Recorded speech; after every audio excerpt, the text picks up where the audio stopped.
Hello friends, welcome back to my YouTube channel. ಇವತ್ತಿನ ವೀಡಿಯೋದಲ್ಲಿ ನಾನು ಇದನ್ನು ಆರಿ ವರ್ಕ್ ಎಂಬ್ರಾಯ್ಡ್ರಿ ವರ್ಕ್ ಬ್ಲೌಸ್ನ ಯಾವ ರೀತಿ ಸ್ಟಿಚಿಂಗ್ ಮಾಡಬೇಕು ಅಂತ ತೋರಿಸ್ತಾ ಇದ್ದೀನಿ. ವೀಡಿಯೋದಲ್ಲಿ ಇದ್ರ ಕಟಿಂಗ್ ವೀಡಿಯೋನ ಅಪ್ಲೋಡ್ ಮಾಡಿದ್ದೆ. ಇವಾಗ ಇದನ್ನು ಸ್ಟಿಚಿಂಗ್ ಯಾವ ರೀತಿ ಮಾಡೋದು ಅಂತ ತೋರಿಸ್ತೀನಿ. ಬನ್ನಿ ಇವಾಗ ಸ್ಟಾರ್ಟ್ ಮಾಡೋಣ. ಫಸ್ಟು ಬ್ಯಾಕ್ ಪಾರ್ಟ್ನ ಸ್ಟಿಚ್ ಮಾಡ್ಕೋತಾ ಇದ್ದೀನಿ. ಇದಕ್ಕೆ ಫಸ್ಟ್ ಅರ್ಧ ಇಂಚ್ಗೆ ಒಂದು ಮಾರ್ಕ್ ಮಾಡ್ಕೊಂಡಿದ್ವಿ ಅಲ್ವಾ, ಕೆಳಗಡೆ ಪಾರ್ಟು ಅಲ್ಲಿಗೆ ಸ್ಟಿಚ್ ಹಾಕೋಬೇಕು. ಇದಾದಮೇಲೆ ಈ ರೀತಿ ಉಲ್ಟಾ ತಿರುಗಿಸ್ಕೊಂಡು ಬ್ಯಾಕ್ ಪಾರ್ಟ್ನ ಈ ರೀತಿ ಉಲ್ಟಾ ಸ್ಟಿಚ್ ಮಾಡ್ಕೊಳ್ಳಿ. ಆವಾಗ ಅದು ಎಲ್ಲಿಗೆ ವರ್ಕ್ ಬಂದಿದೆ ಅನ್ನೋದು ನಮಗೆ ಪಕ್ಕ ಗೊತ್ತಾಗುತ್ತೆ. ಅದಕ್ಕೋಸ್ಕರ ಏನು ಮಾಡಿ ಅಂತಂದರೆ ಈ ರೀತಿ ಉಲ್ಟಾ ತಿರುಗಿಸ್ಕೊಂಡು ಸ್ಟಿಚ್ ಹಾಕ್ಕೊಳ್ಳಿ. ನೀವು ಮೇಲ್ಗಡೆಯಿಂದನೇ ಸ್ಟಿಚ್ ಹಾಕ್ತೀನಿ ಅಂತಂದರೆ ಅಷ್ಟು ನಿಮಗೆ ಪರ್ಫೆಕ್ಟಾಗಿ ಅದು ಕಾಣೋದಿಲ್ಲ. ನೋಡಿ, ಅರ್ಧ ಇಂಚನ್ನ ಬಿಟ್ಟು ಕಟ್ ಮಾಡಿಕೊಂಡ್ರೆ ಆಯಿತು. ಇವಾಗ ಒಂದು ನಾಚನ್ನ ಹಾಕ್ಕೊಳ್ಳಿ ಎಲ್ಲ ಕಡೆ. ಅದನ್ನೇ ಈ ರೀತಿ ಮತ್ತೆ ಈ ರೀತಿ ಉಲ್ಟಾ ತಗೊಂಡು ಮೇಲ್ಗಡೆ ಸ್ಟಿಚ್ ಹಾಕ್ಕೊಂಡ್ರೆ ತುಂಬಾ ಈಸಿಯಾಗಿ ಬೇಗ ಅದು ಫಿನಿಶಿಂಗ್ ಆಗೋಗುತ್ತೆ. ನೋಡಿ, ಈ ರೀತಿ ಉಲ್ಟಾ ತಗೊಂಡ್ರೆ ಬಟ್ಟೆ ಸ್ವಲ್ಪ ಕೂಡ ಮಿಕ್ಕೊಳ್ಳೋದಿಲ್ಲ. ಎಲ್ಲಿ ವರ್ಕ್ ಬಂದಿದೆ ಕರೆಕ್ಟಾಗಿ ಅದಕ್ಕೇ ನಿಮಗೆ ಸ್ಟಿಚಿಂಗ್ ಅನ್ನೋದು ಬರುತ್ತೆ. ನೋಡಿದ್ರಲ್ವ, ಈಗ ಇದು ಸ್ಟಿಚಿಂಗ್ ಆದಮೇಲೆ ಕೆಳಗಡೆ ಬೆನ್ನ ಹತ್ರ ಕೂಡ ಒಂದು ಮಾರ್ಕ್ನ ಮಾಡ್ಕೋತಾ ಇದ್ದೀನಿ. ಒಂದು ಸ್ಟಿಚ್ನ ಹಾಕ್ಕೊಳ್ಳಿ. ಈ ರೀತಿ ಬಟ್ಟೆನ ಸ್ವಲ್ಪ ಆ ಕಡೆ ಈ ಕಡೆ ಟೈಟಾಗಿ ಎಳೆದಿಟ್ಕೊಂಡು ಹಾಕೊಳ್ಳಿ. ಆವಾಗ ನಿಮಗೆ ರಿಂಕಲ್ಸ್ ಅನ್ನೋದು ಸ್ವಲ್ಪ ಕೂಡ ಬರೋದಿಲ್ಲ. ಇದಾದಮೇಲೆ ಈ ಕಡೆ ಆರ್ಮಲ್ ಸೈಡ್ ಕೂಡ ನಾವು ಸ್ಟಿಚ್ ಮಾಡ್ಕೋಬೇಕು. ಈ ಕಡೆ ಸೈಡು ಮತ್ತು ಈ ಕಡೆ ಸೈಡು ಎರಡು ಸೈಡ್ ಕೂಡ ಸ್ಟಿಚ್ ಮಾಡ್ಕೊಳ್ಳಿ. ಬ್ಯಾಕ್ ಪಾರ್ಟ್ ರೆಡಿನೇ ಆಗೋಯ್ತು. ನೋಡಿದ್ರಲ್ವ, ಒಂದು 2 ನಿಮಿಷದಲ್ಲೆಲ್ಲ ಬ್ಯಾಕ್ ಪಾರ್ಟ್ ರೆಡಿ ಆಗೋಯ್ತು. ಇವಾಗ ಬ್ಯಾಕ್ ಡಾಟ್ಸ್ನ ಈ ರೀತಿ ಇಟ್ಕೋಬೇಕು. ಒಂದು 3.5 ಇಂಚ್ ಅಷ್ಟಕ್ಕೆ ಇಡಿ. ನಿಮ್ಮದು ಡೀಪ್ ಎಷ್ಟಿದೆ ಅದಕ್ಕಿಂತ ಸ್ವಲ್ಪ ಡಾಟ್ ಅನ್ನೋದು ಕೆಳಗಡೆ ಬರಬೇಕು. ಆ ರೀತಿ ಹಿಡಿದ್ರೆ ನಿಮಗೆ ಕರೆಕ್ಟಾಗಿ ಆಯಿತು. ಬ್ಯಾಕ್ ಪಾರ್ಟ್ ರೆಡಿ ಆಯಿತು.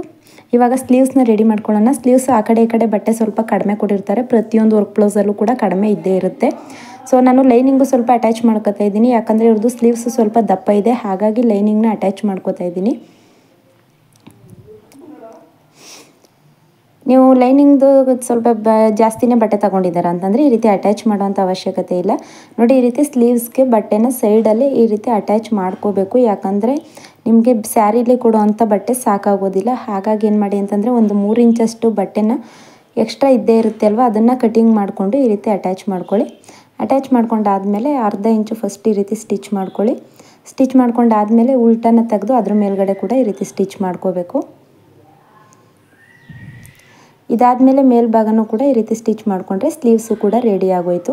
ನಿಮಗೆ ಬಟ್ಟೆ ಸಾಲ್ಟೇಜ್ ಇತ್ತು ಅಂತಂದರೆ ಪ್ರತಿಯೊಬ್ಬರಿಗೂ ಕೂಡ ವರ್ಕ್ ಮಾಡಿದ್ಮೇಲೆ ಒಂದೇ ಸೈಡ್ ವರ್ಕ್ ಮಾಡಿರ್ತಾರೆ, ಇನ್ನೊಂದು ಸೈಡು ಬ್ಯಾಕ್ ಪಾರ್ಟ್ಗೋಸ್ಕರ ಇರುತ್ತೆ ಅಲ್ವಾ. ಹಾಗಾಗಿ ಪ್ರತಿಯೊಬ್ಬರು ಕೂಡ ಸ್ಲೀವ್ಸ್ಗೆ ಅಟ್ಯಾಚ್ ಮಾಡಲೇಬೇಕು ಪೀಸ್ನ. ಅದು ಹೇಗೆ ಅಟ್ಯಾಚ್ ಮಾಡಬೇಕು, ಉದ್ದಕ್ಕೂ ಕೂಡ ಅಟ್ಯಾಚ್ ಮಾಡಬೇಕಾ ಏನು ಅಂತ ಅನ್ನೋ ಕಾರಣಕ್ಕೋಸ್ಕರ ನಾನು ಈ ವಿಡಿಯೋನ ಫುಲ್ ಪೀಸ್ ಅಟ್ಯಾಚ್ ಮಾಡಿರೋದು ಕೂಡ ನಾನು ಇದಕ್ಕೆ ತೋರಿಸಿದ್ದೀನಿ. ನೋಡಿದ್ರಲ್ವ, ಇದು ಸ್ಲೀವ್ಸು ಕೂಡ ಅದೇ ರೀತಿಯೇ ಸೇಮ್ ರೆಡಿ ಮಾಡ್ಕೋಬೇಕು. ಇವಾಗ ಈ ಕಡೆ ಸೈಡ್ ಕೂಡ ನಾನು ಕಟಿಂಗ್ ಮಾಡಿ ಇಟ್ಕೊಂಡಿದ್ದೀನಿ. ಇದು ಎಕ್ಸ್ಟ್ರಾ ಪೀಸ್ ಅನ್ನೋದು ನಿಮಗೇನು ಸ್ಲೀವ್ಸ್ ಹತ್ರ ಏನು ಬರೋದಿಲ್ಲ. ಅದು ಸ್ವಲ್ಪ ಎಕ್ಸ್ಟ್ರಾ ಸಿಮ್ಮಿಂಗಲೈಸ್ಗೋಸ್ಕರ ಬಿಟ್ಟಿರ್ತೀವಿ ಅಲ್ವಾ, ಅಲ್ಲಿ ಬರುತ್ತೆ. ಹಾಗಾಗಿ ಯಾವುದೇ ರೀತಿ ಪ್ರಾಬ್ಲಮ್ ಇಲ್ಲ.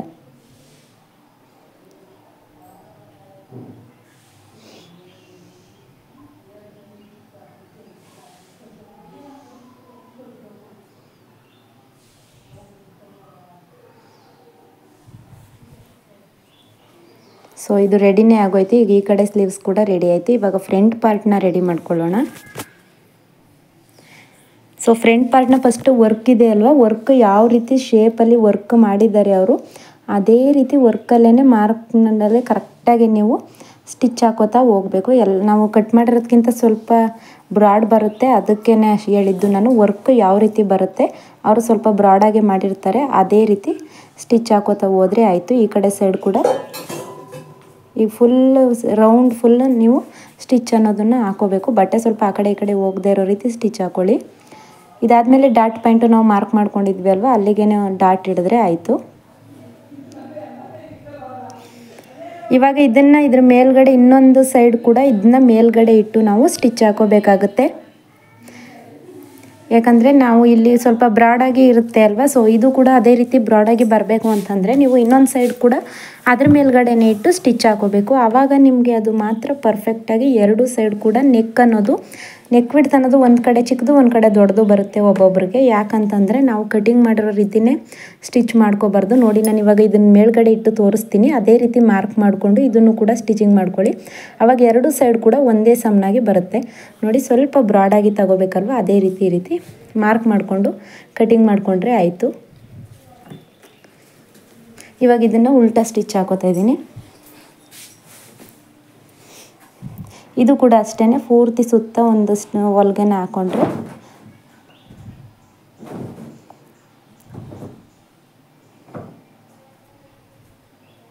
ಆಯಿತು. ಇವಾಗ ಡಾಟ್ ಪಾಯಿಂಟ್ನ ಮಾರ್ಕ್ ಮಾಡ್ಕೊಂಡಿದ್ವಿ ಅಲ್ವಾ, ಆ ಕಡೆ ಸೈಡು ಸೇಮ್ ಅದೇ ರೀತಿ ಈ ಕಡೆ ಸೈಡ್ ಕೂಡ ಮಾರ್ಕ್ ಮಾಡ್ಕೊಳ್ಳೋದು. ಅದನ್ನು ಇದ್ರ ಮೇಲ್ಗಡೆ ಇಟ್ಟು ಟ್ಯಾಪ್ ಮಾಡಿದ್ರೆ ಆ ಕಡೆ ಸೈಡ್ ಮಾರ್ಕ್ ಮಾಡ್ಕೊಂಡಿರೋ ಅಂಥದ್ದು ಈ ಕಡೆ ಸೈಡ್ ಕೂಡ ಇಳ್ಕೊಳ್ಳುತ್ತೆ ಅಷ್ಟೇ. ಇದಾದಮೇಲೆ ಇವಾಗ ಬೆಲ್ಟ್ ಪಟ್ಟಿನ ಫಸ್ಟು ಸ್ಟಿಚ್ ಮಾಡ್ಕೊಳ್ಳೋಣ. ಬೆಲ್ಟ್ ಪಟ್ಟಿನ ನಾನು ಆಲ್ರೆಡಿ ಕಟಿಂಗ್ ಮಾಡಿ ಇಟ್ಕೊಂಡಿದ್ದೆ ಅಲ್ವಾ, ಅದ್ರ ಮೇಲ್ಗಡೆ ಇಟ್ಟು ಆಪೋಸಿಟ್ ಇಟ್ಕೋಬೇಕು. ಈ ಕಡೆ ಸೈಡ್ ಆಪೋಸಿಟ್ ಮತ್ತು ಈ ಕಡೆ ಸೈಡ್ ಆಪೋಸಿಟ್ ಇಟ್ಕೊಂಡು ಈ ರೀತಿ ಸ್ಟಿಚ್ ಅನ್ನೋದನ್ನು ಹಾಕೋಬೇಕು. ಇದಾದಮೇಲೆ ಅದನ್ನು ಉಲ್ಟಾ ತೆಗೆದು ಅದ್ರ ಮೇಲ್ಗಡೆ ಕೂಡ ಸ್ಟಿಚ್ ಹಾಕೋಬೇಕು.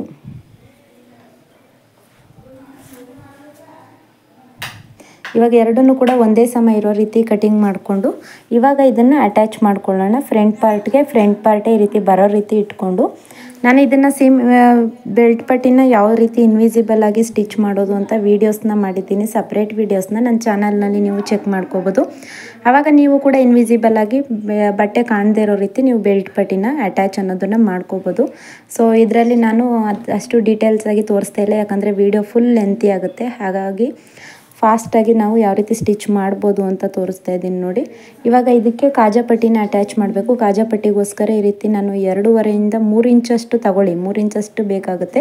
ಈ ರೀತಿ ಫೋಲ್ಡಿಂಗ್ ಮಾಡಿಕೊಂಡು ಫಸ್ಟ್ ಒಂದು ಹೊಲಿಗೆನ ಹಾಕೋಬೇಕು.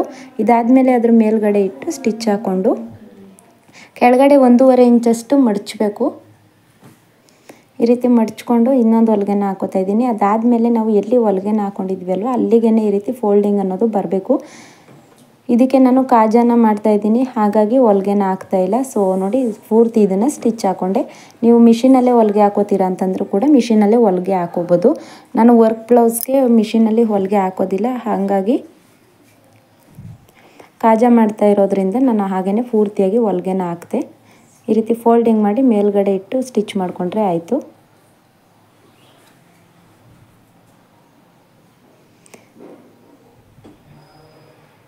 ಸೊ ಇದ್ರ ಮೇಲ್ಗಡೆ 2 ಹೊಲಿಗೆನ ಹಾಕೋತಾ ಇದ್ದೀನಿ.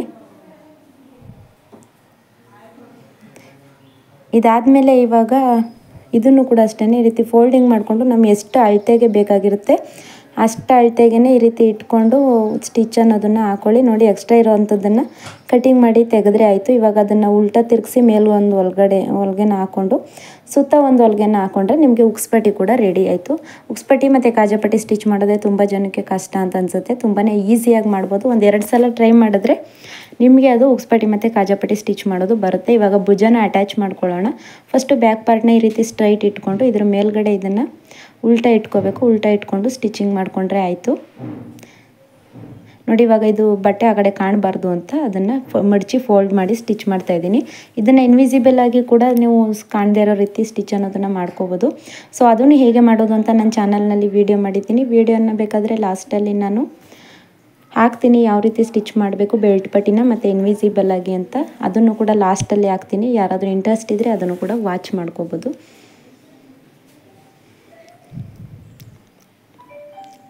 ಇದಾದಮೇಲೆ ಸ್ಲೀವ್ಸ್ನ ಫಸ್ಟು ಮಧ್ಯಕ್ಕೆ ಇಟ್ಟು ಈ ರೀತಿ ಫೋಲ್ಡ್ ಮಾಡಿಕೊಂಡು ಹೊಲಿಗೆನ ಹಾಕೋತಾ ಇದ್ದೀನಿ.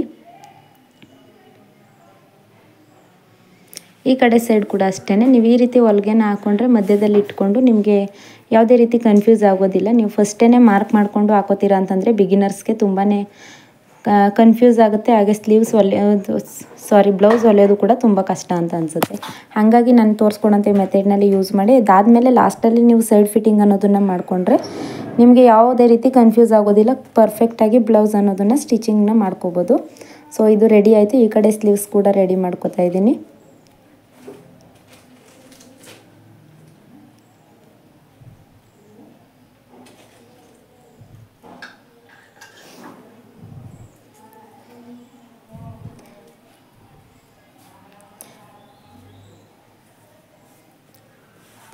ಈ ಕಡೆ ಇಲ್ಲಿಂದ ನೋಡಲ್ಲ ಇತ್ತು. ಈ ಕಡೆ ಸ್ಲೀವ್ಸ್ ಕೂಡ ರೆಡಿ ಮಾಡ್ಕೊಳ್ಳಿ. ಈ ರೀತಿ ಇದನ್ನು 2 ಹೊಲಿಗೆನ ಹಾಕೋತಾ ಇದ್ದೀನಿ. ಇಲ್ಲೂ ಕೂಡ ಈ ಕಡೆ ಸ್ಲೀವ್ಸ್ ಕೂಡ ರೆಡಿ ಆಯಿತು. ಇವಾಗ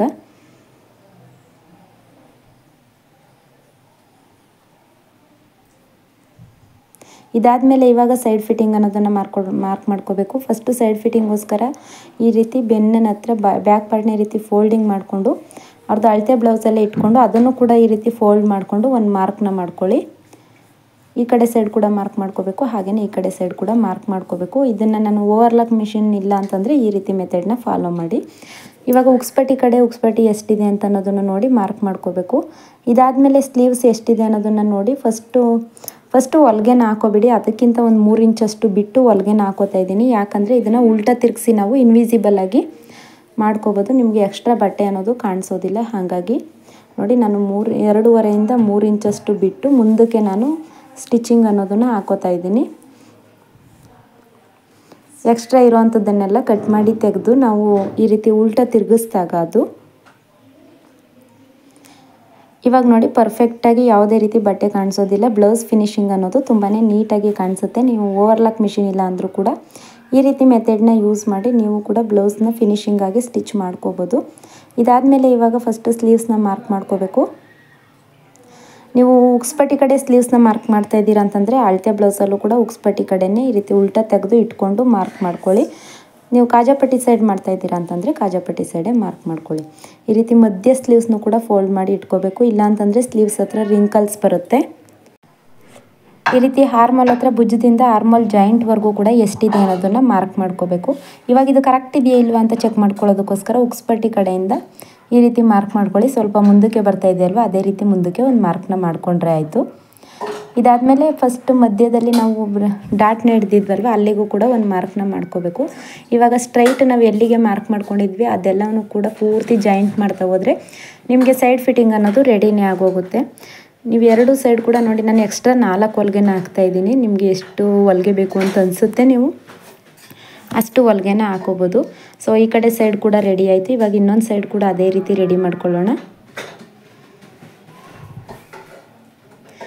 ಇವಾಗ ಇನ್ನೊಂದು ಸೈಡ್ಗೂ ಕೂಡ ಅಷ್ಟೇ ದಾರ ಸೈಡ್ ನಾವು ಕಾಜಾ ಸೈಡ್ ತೊಗೊಂಡಿದ್ದೀವಿ ಅಂದಮೇಲೆ ಅಲ್ಲೇ ಈ ರೀತಿ ಇಟ್ಕೊಂಡು ಮಾರ್ಕ್ ಮಾಡಿಕೊಂಡು ಅದಕ್ಕಿಂತ 2 ಇಂಚಷ್ಟು ಮುಂದಕ್ಕೆ ನಾನು ಮಾರ್ಕ್ ಮಾಡ್ಕೋತಾ ಇದ್ದೀನಿ.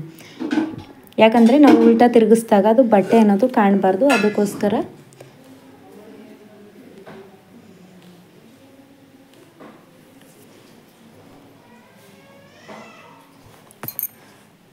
ಸೊ ಇವಾಗ ಇದಾದಮೇಲೆ ಇವಾಗ ಇಲ್ಲೂ ಕೂಡ ಅಷ್ಟೇ ಹೊಲಿಗೆನ ಹಾಕ್ಕೊಂಡು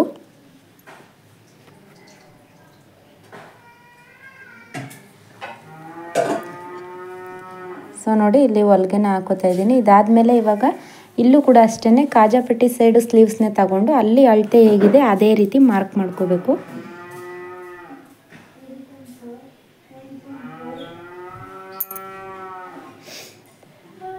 ಸೊ ನೋಡಿ ಇವಾಗ ಉಕ್ಸ್ಪಟ್ಟಿಯಿಂದ ಕಾಜಾಪಟ್ಟಿಯಿಂದ ಮತ್ತು ಆರ್ಮಲ್ವರೆಗೂ ಕೂಡ ಕರೆಕ್ಟ್ ಇದೆಯಾ ಇಲ್ವಾ ಅಂತ ಒಂದು ಸಲ ಚೆಕ್ ಮಾಡ್ಕೊಳ್ಳಿ. ಇದಾದಮೇಲೆ ಮಧ್ಯದಲ್ಲೂ ಕೂಡ ನೋಡಬೇಕು, ಇದರಿಂದನೇ ರಿಂಕಲ್ಸ್ ಬರೋದು. ಆವಾಗ ನಿಮಗೆ ಅಳತೆ ಬ್ಲೌಸಲ್ಲಿ ಎಷ್ಟಿದೆ ಅಷ್ಟಕ್ಕೇ ಕರೆಕ್ಟಾಗಿ ನಿಮಗೆ ಸಿಗುತ್ತೆ, ಇಲ್ಲ ಅಂತಂದರೆ ಅಲ್ಲಿ ರಿಂಕಲ್ಸ್ ಅನ್ನೋದು ಬರುತ್ತೆ.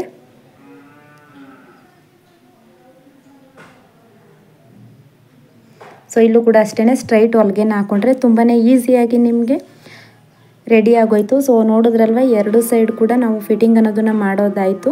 ಇವಾಗ ಎಕ್ಸ್ಟ್ರಾ ಹೊಲಿಗೆನ ಹಾಕ್ಕೊಂಡ್ರೆ ಮುಗೀತು. ವಿಡಿಯೋ ಇಷ್ಟ ಆದರೆ ವಿಡಿಯೋಗೆ ಲೈಕ್ ಮಾಡಿ, ಹಾಗೆಯೇ ಹೊಸದಾಗಿ ನನ್ನ ಚಾನಲ್ನ ನೋಡ್ತಾ ಇದ್ದೀರಾ ಅಂತಂದರೆ ಚಾನಲ್ಗೆ ಸಬ್ಸ್ಕ್ರೈಬ್ ಆಗಿ ಪಕ್ಕದಲ್ಲಿರುವಂಥ ಆಲ್ ಆಪ್ಷನ್ನ ಸೆಲೆಕ್ಟ್ ಮಾಡಿ. ಇದರಿಂದ ನಾನು ಯಾವುದೇ ಒಂದು ವೀಡಿಯೋಸ್ನ ಅಪ್ಲೋಡ್ ಮಾಡಿದ್ರೂ ಕೂಡ ನಿಮಗೆ ನೋಟಿಫಿಕೇಷನ್ ಅನ್ನೋದು ಬರುತ್ತೆ. Thank you for watching.